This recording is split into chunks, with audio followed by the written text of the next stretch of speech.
That was wonderful, beautiful. Jesus Family Tree. That's the title of my message this morning. Jesus Family Tree, the family tree of Jesus, the genealogical record of Jesus. You might think about it that way. Let me ask you this. Where did you come from? I don't mean your mother now. But where did you come from? Think about that. Who were your forebears? Maybe you came from some very well-known people or important people. Who knows? You may have, if you go back and research your family tree, you may be related to George Washington or Lincoln or maybe Teddy Roosevelt or so many famous people back there, or maybe unknowns. It doesn't matter. It doesn't matter who our forebears were. But we all come from a family tree, don't we? We all have a lineage that we can trace back if we take the time and effort to do it. And the expense, sometimes it's expensive to do that. Well, Jesus had a family tree also. Jesus had a family tree, and it's contained in Matthew chapter 1, verse 1. And it consists of about 17 verses. And those are verses that we avoid like the plague. We don't go near those verses. Why? They've got a lot of strange names and unusual names and unfamiliar names. And we don't like names like that. We don't like to get tied up. It's sort of a bramble bush type set of scriptures, you might call it.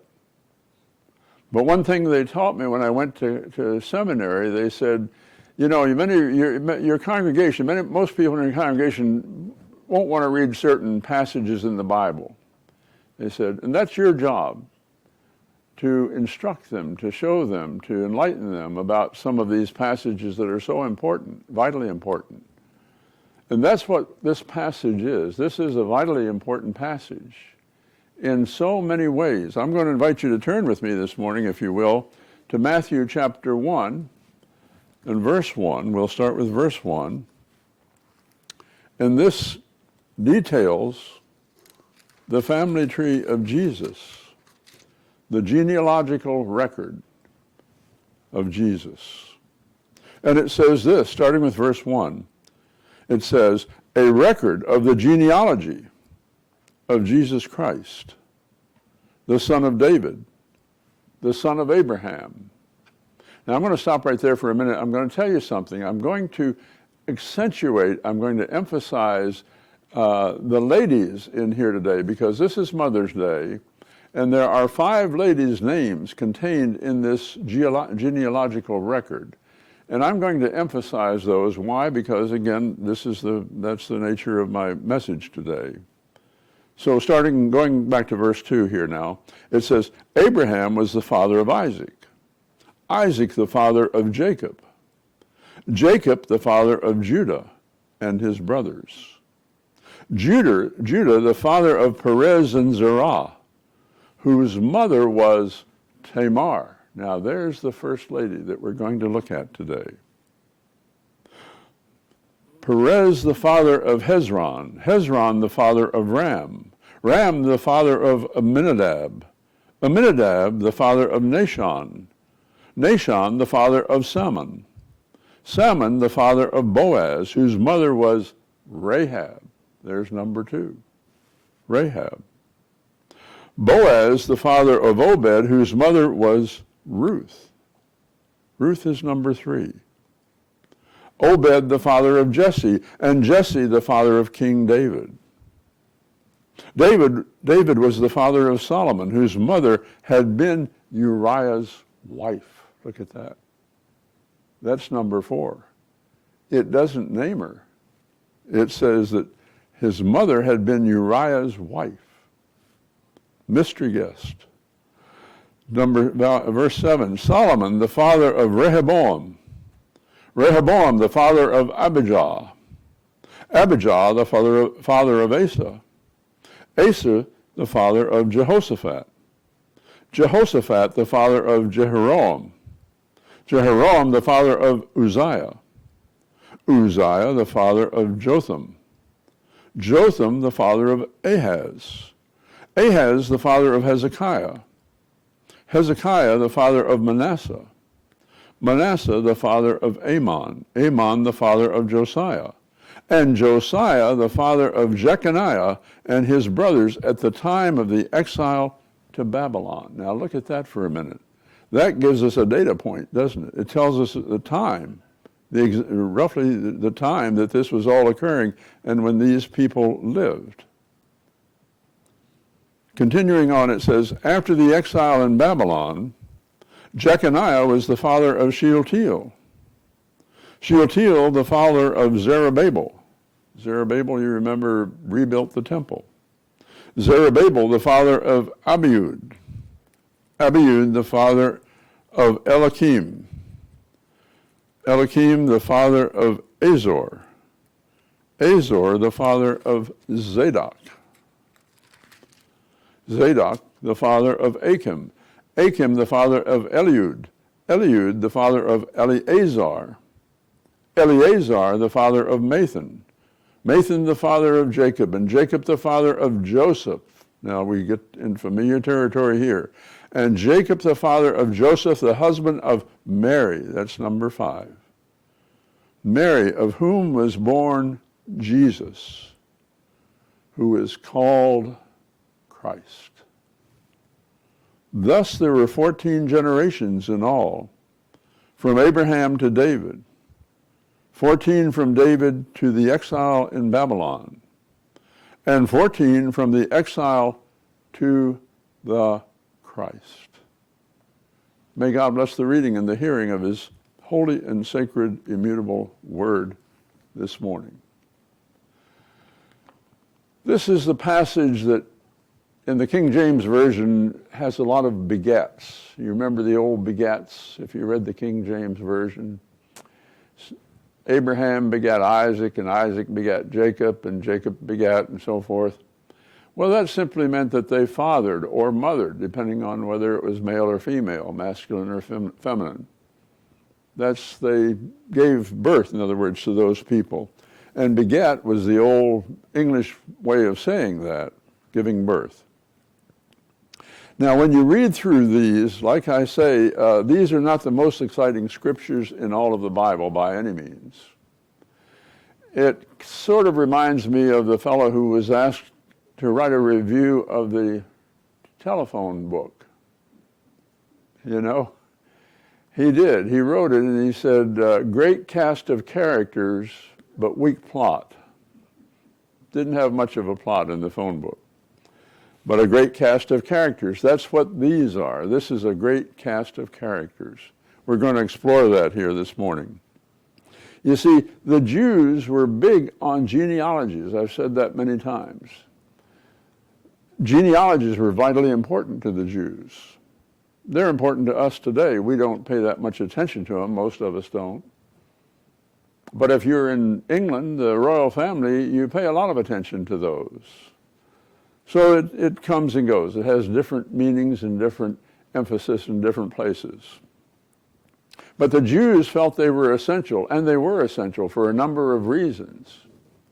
Well, one of those reasons was the fact that if you bought land back in biblical times, way back when, they wanted to be sure that you were in a certain tribe, because they wouldn't sell that land unless you were, again, descended from certain people in that tribe.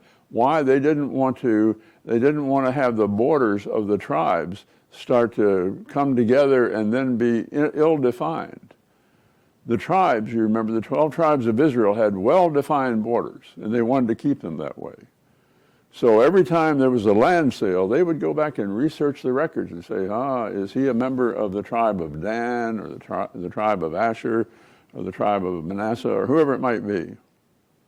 And if you weren't, you couldn't buy that land unless it was in that tribal boundary. That was one reason to keep the genealogical record. Another reason to keep those records was because the priests came from the tribe of Levi. We know that. God had decreed that priests would always come from the tribe of Levi. So they had to check the records to be sure that anyone who wanted to be a priest could trace their lineage back to the tribe of Levi. And a third reason was for the kings of Israel, just like the kings of Great Britain or many other countries. They want to be able to trace their lineage back and be sure they're of, quote, royal blood, because kingship usually follows the genealogical line, you see. And it did in Israel. That was another reason. A fourth reason is the fact that, as we see in Ezra 2 and Nehemiah 7, they wanted to know about the people, especially when they went away to exile in Babylon. And more importantly, when they came back, because they wanted to know what positions they held in the government before the exile. Because when they came back, they had to reestablish, if you will, a brand new government with brand new people and with children who were not even alive. Many of them were not even alive when the exile began. So these were children of important people in the government that had existed before. So all these were good, cogent reasons for keeping records of genealogical records of families, and that's what they did, and that's why they did it. The same principle applies in the Christmas story. Think about that.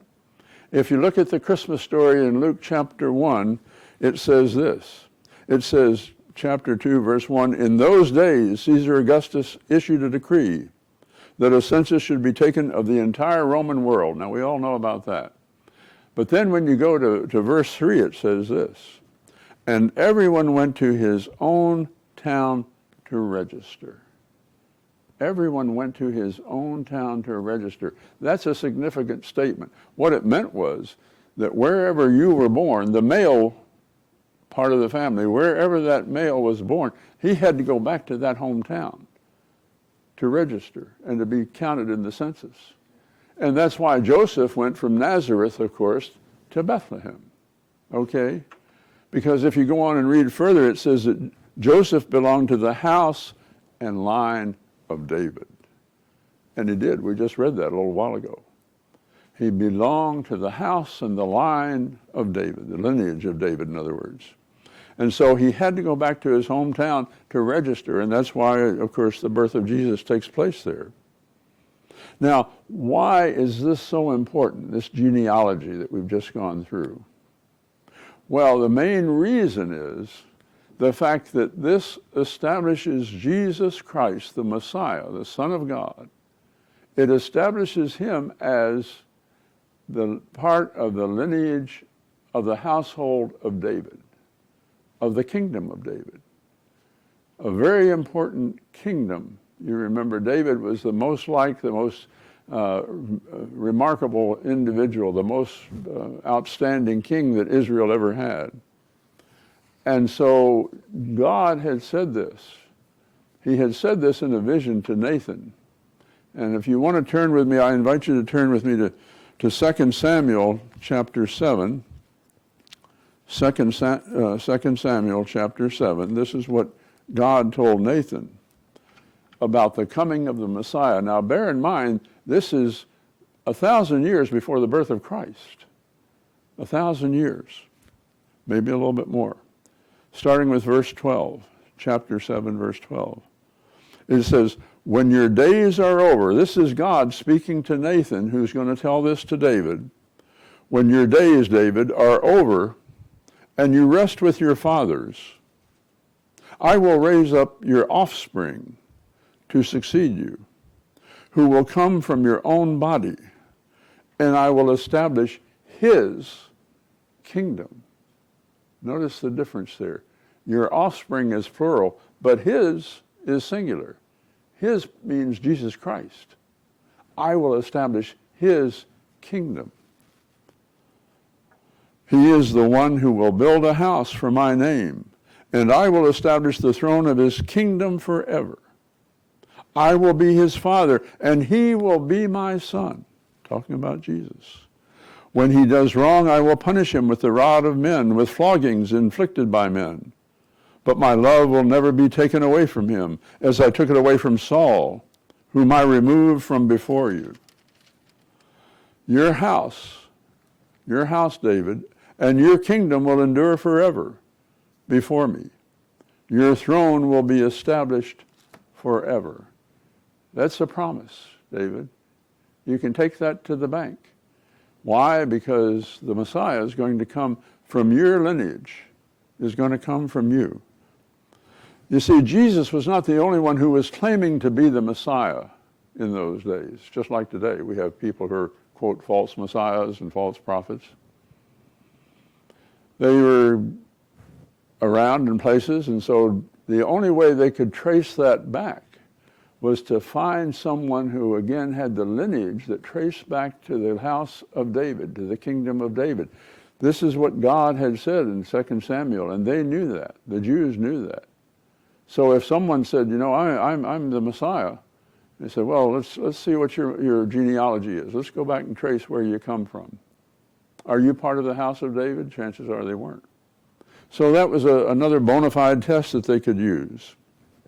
And that's why it reads, when we first started reading chapter 1 of Matthew this morning, that's why it reads, a record of the genealogy of Jesus Christ, the son of David, the son of Abraham. It talks about David first. Notice that. It doesn't talk about Abraham first. Abraham came much earlier, of course. But it doesn't start off with Abraham. It starts off with David. Why? Because David is, in God's words, is going to establish his kingdom forever, Jesus' kingdom forever. Even before Abraham lived. Okay. Jesus lived, we know that. Now here's we've seen the same principle. Same sort of thing happened in England, and not that long ago. We're talking about the importance of genealogy. You may remember that back in 1996, I think it was, Prince Charles and Diana got a divorce. And immediately when that divorce took place, they said, uh-oh, Charles can no longer be king. You can't be divorced and be the king of England. You can't sit on the throne. Why? The king of England or the queen of England is in charge of the Church of England. And the Church of England is the all-powerful Church of England. It's equivalent in our country to the Episcopal Church. The Episcopal Church is the part of the Church of England in our country. But it's the same, it's like the Roman Catholic Church. They have very strict regiments, very strict requirements. So they said, nope, can't do that, Charles. If your mother dies, if Queen Elizabeth dies, then your son, William, will become the king. And that held true until 2018, until just several years ago, when they got together again and they scratched their heads and they said, well, you know, maybe we can let Charles be the king now because he's remarried and this and that. And they gave a lot of different reasons. So today, Charles would be the king if something happens to the queen. That's an interesting parallel, not exact parallel, but pretty close to what's going on here. And that's the same sort of thing that we're talking about. Now, this is what has been characterized, and I think it's a wonderful way of putting it, by Paul in Galatians 4, chapter 4. And he says this, he says, but when the time had fully come, God sent his son, born of a woman, born under the law. And that's the way God chose to send his son into the world, wasn't it? When the time had fully come, the time was just right. God knew the timing. God set the timing, and God made that happen. And so based on that, every detail of history, of the history of Jesus Christ, of this genealogy, had taken place. And that was an important thing, of course, a vital thing. People knew that the Messiah would come someday. Why? The prophets had said that. And what Matthew is doing here in this genealogy that we've just read, he's trying to show us that Jesus comes from a family tree, from a human family tree. Why? Because Jesus is both human and divine. You remember I said that several weeks ago. We've decided the theologians and everybody has decided that Jesus is 100% human and 100% divine. Only Jesus could be that. No one else has ever done that. No one else could ever be that. He had a human father and he had a human mother. And he was born of Mary, the mother. Now today I'm going to focus on some of these people, as I say, and I'm not going to focus on Mary because we all know about Mary and she's in a different category, but I'm going to focus on those first four ladies that I told you about. But before I do that, I want you to know this. This is a kind of a ramshackle genealogy. What do I mean by that? I mean, it's not a very impressive genealogy in some ways. Oh yes, we know the names and all that. But I want you to think about this. Think about the most significant names in there. Abraham. Abraham was a liar. Abraham lied down in Egypt about his wife, Sarah. You remember that? And then he had a son, Isaac. Isaac did the same thing. Isaac lied. Isaac had a son named Jacob. Jacob was probably the most deceitful of all men. So very deceitful. And he had a number of sons, of course. He had the 12 tribes, the sons of the 12 tribes. But the most prominent among those was a fellow named Judah. And Judah turned out to be an adulterer. Not a very impressive record there, was it? Judah turned out to be an adulterer. And then comes David. And David turns out to be an adulterer and a murderer. That's not good. And a liar as well. And then you go on down to Solomon, his son, and his son is a polygamist. He's got wives all over the place. That's not very good. And you go past that and you come to King Manasseh, who was the most evil king that Israel ever had.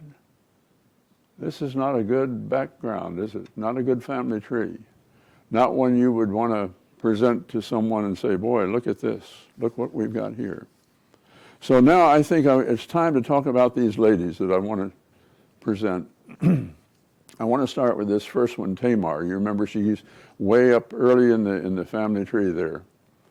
Tamar first appears in Genesis 38. Don't need to turn there, but Genesis 38 is the story of Tamar.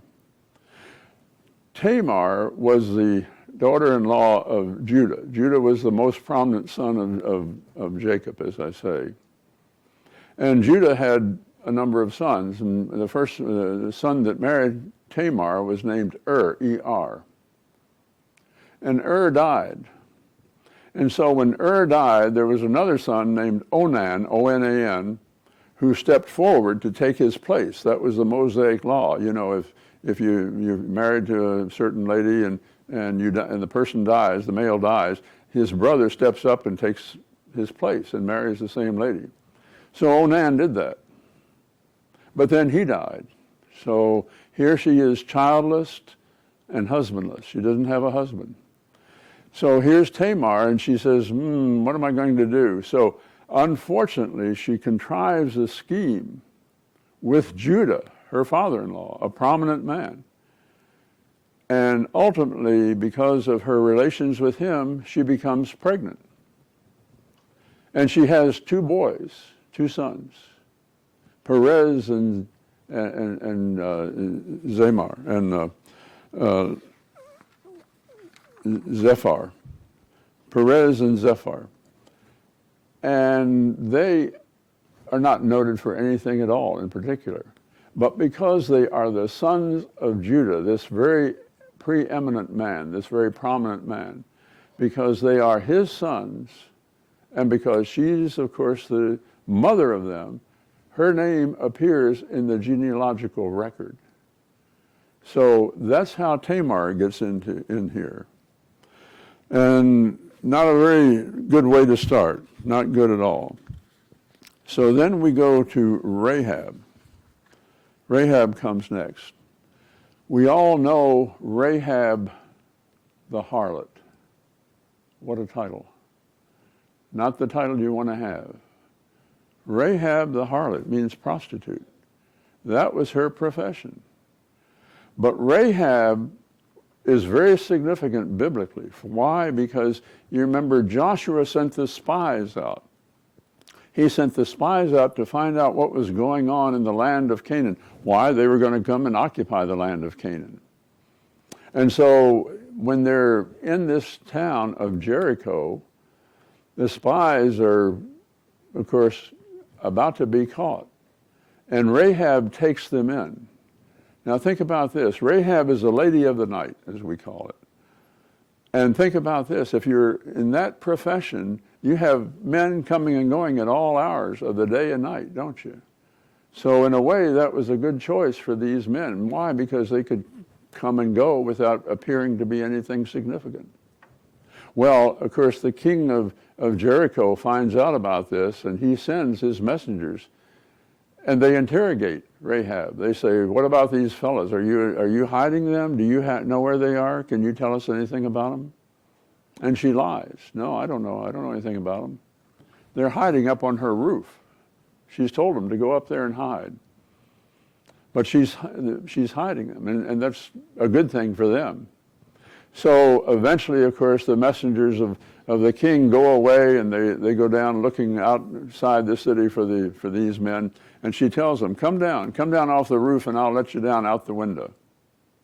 And they make an agreement with her. They say, look, what you need to do is tie a scarlet cord out your window so that when we attack this city, and we're going to attack this city, when we do that, we'll know who you are and where you are, and that we won't hurt you. So be sure you do that. And so Rahab is associated with this scarlet cord as well. Rahab the harlot, who has lied, who has been involved in prostitution, and who is now harboring these criminals as far as they're concerned. Moreover, she's a Canaanite, just like Tamar had been. And just like Ruth, the next lady will be. Number 3 is Ruth. Ruth is pretty much clean for the most part, except that Ruth comes from a land called Moab. And when we think of Moab, we have to go back and think about Sodom and Gomorrah. You remember the story of Sodom and Gomorrah, that God rains down hail and brimstone and all that kind of thing on Sodom because of the lifestyle that's going on there. And when he does that, Lot and his wife and his daughters leave. They evacuate the city. They get out.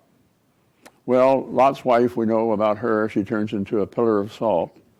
But the 2 daughters and Lot continue on, and they end up living in a cave. Well, their husbands, the 2 daughters' husbands, have been killed in this fire and brimstone.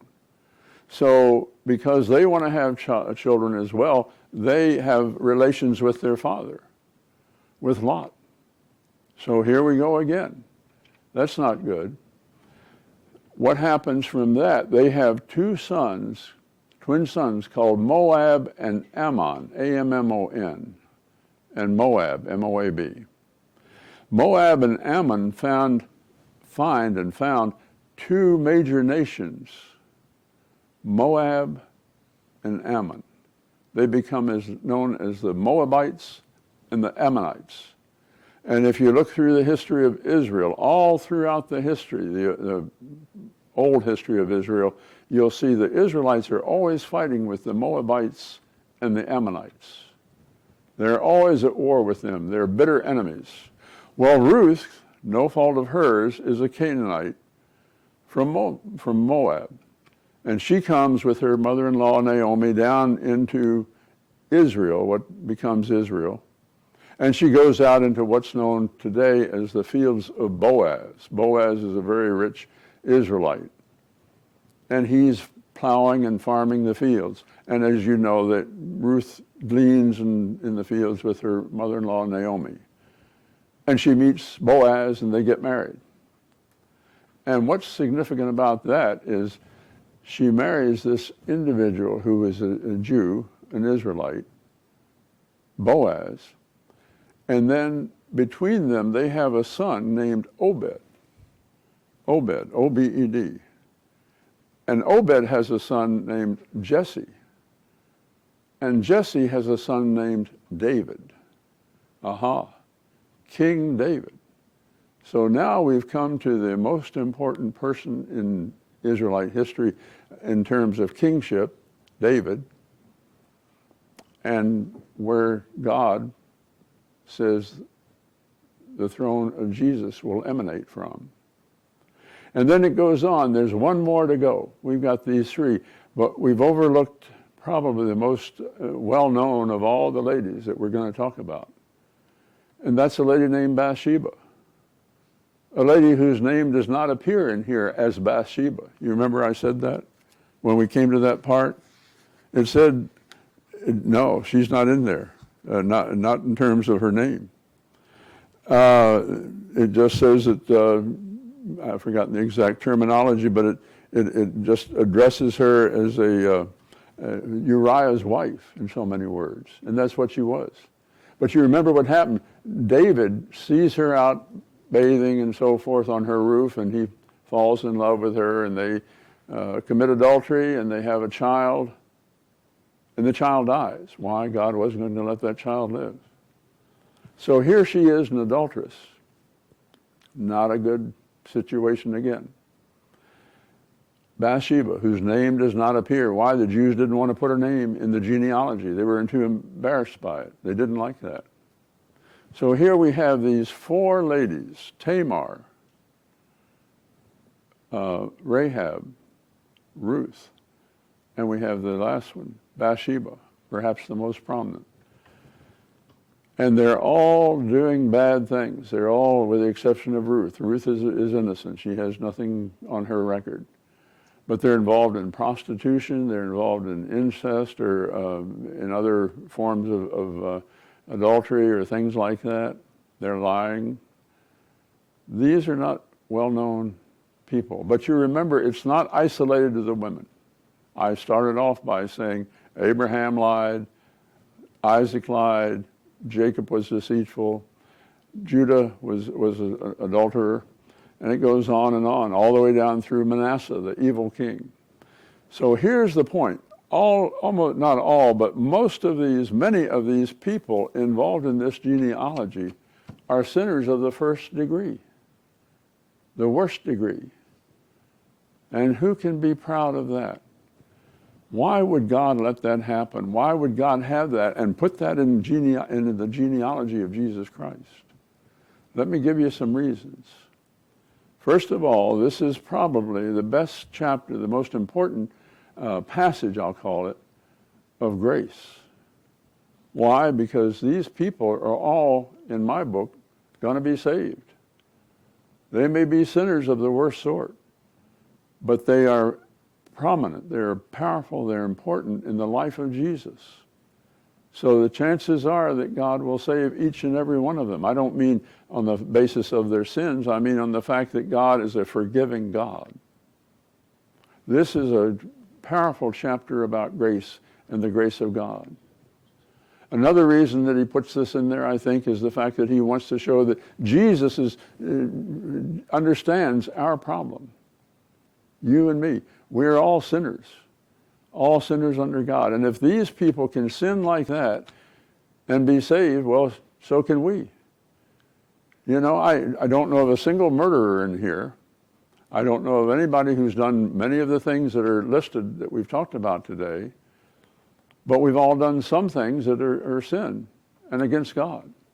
I think about the fellow sitting in the jail cell, and there are so many of them, or the woman even, who's sitting in a jail cell, who has committed murder. And their only resource, their only hope is Jesus Christ.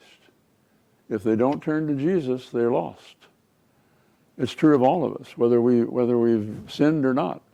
We all have to follow Jesus.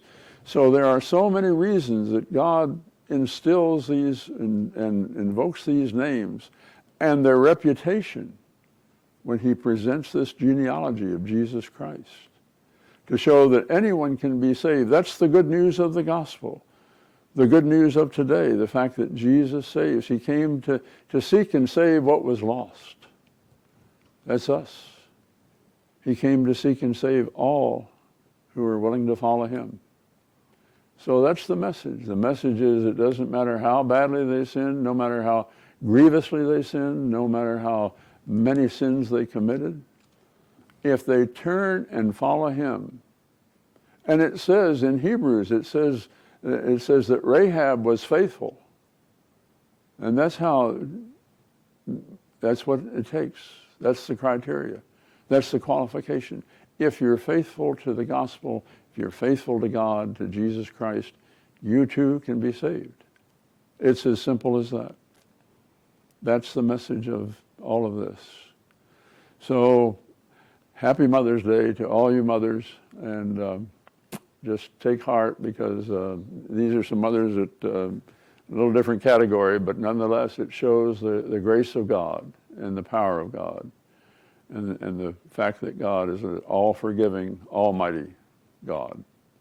I would invite anyone who wishes to come and join the church to give your life to Christ today, anyone who wishes to rededicate your life, to give a testimony, to have a prayer, to have a word, whatever it might be, I would invite you to come. We're going to stand and sing a hymn of invitation. Will you stand with me, please?